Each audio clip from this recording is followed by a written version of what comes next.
Welcome to Margot Dreams of Baking. It's barbecue season where I live now, so I thought I'd show you my favorite recipe for easy burger buns. Stick around and I'll show you how.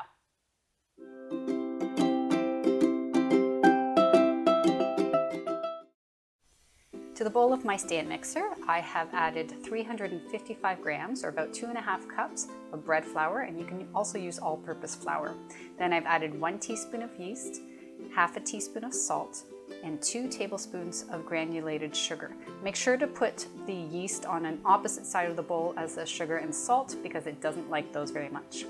Next, I'm adding an egg, followed by 4 tablespoons or 1/4 cup of a neutral vegetable oil, and finally 187 grams of warm water.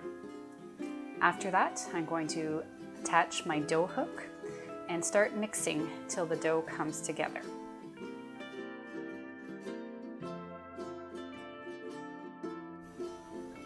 I'm starting my mixer on a medium-low speed just until the dough starts to come together into a ball.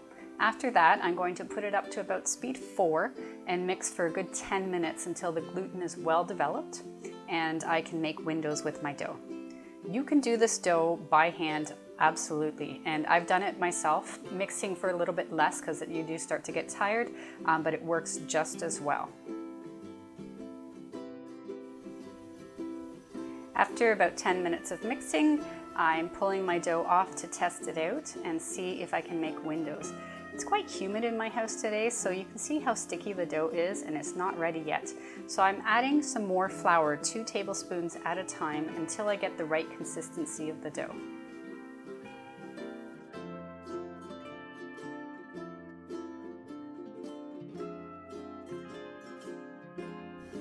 I added about 4 more tablespoons of flour, and you can see now that the dough is pulling away from the sides of the bowl.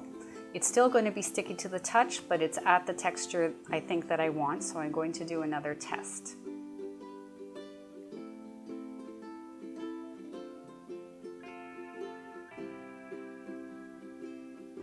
You can see that it looks much smoother, and when I'm pulling it up, it's stretching really nicely. So this dough is now ready for me to proof it. I removed my dough from the bowl and I'm coating the bowl in a light coating of vegetable oil spray.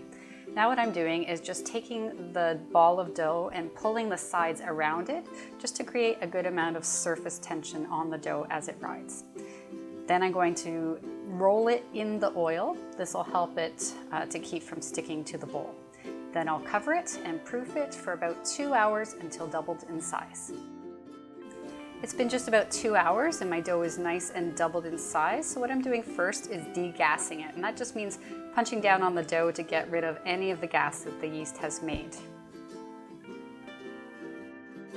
Before portioning out the dough into the buns, I'm spraying it with a bit of vegetable oil. Then I like it to make it as flat as possible before dividing it into 8 pieces.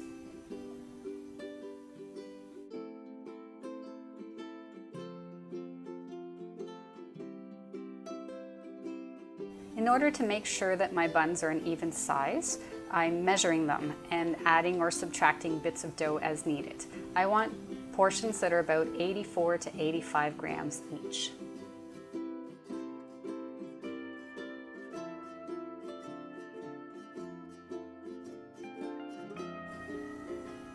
Once I have all of my pieces portioned, it's time to shape them into buns.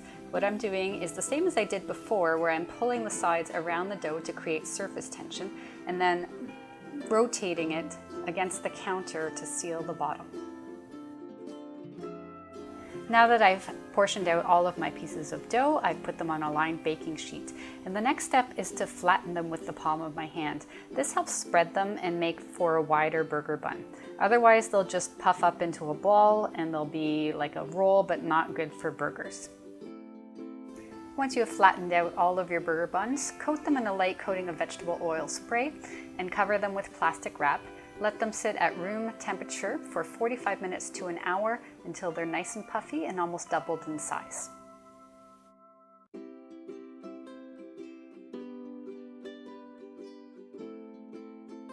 Now that my burger buns have risen for about an hour, they're nice and puffy and I'm ready to bake them.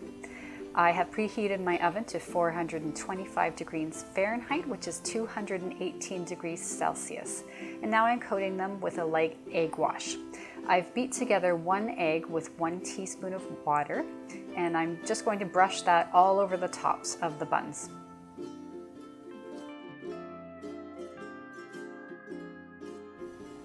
You can bake these buns straight after egg washing them, but I like to add a mix of seeds on top for texture and taste. I like to do a mix of sesame seeds and poppy seeds, and I just sprinkle a generous coating over top of each of the buns.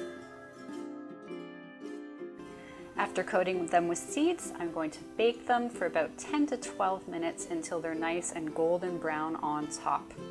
Then I'm going to let them cool completely before slicing them. After about 12 minutes of baking, my buns are a lovely golden brown. I let them cool completely, and now I'm going to pull one off and slice it open so that you can see what it looks like on the inside. These are lovely and soft, but they do hold their shape with the burgers inside them and don't fall apart. You can either use these right away or put them in the freezer to keep for when you need them later. I hope you try them. Thanks for watching. If you like this video, please remember to like and subscribe to my channel and check out my playlist for more videos.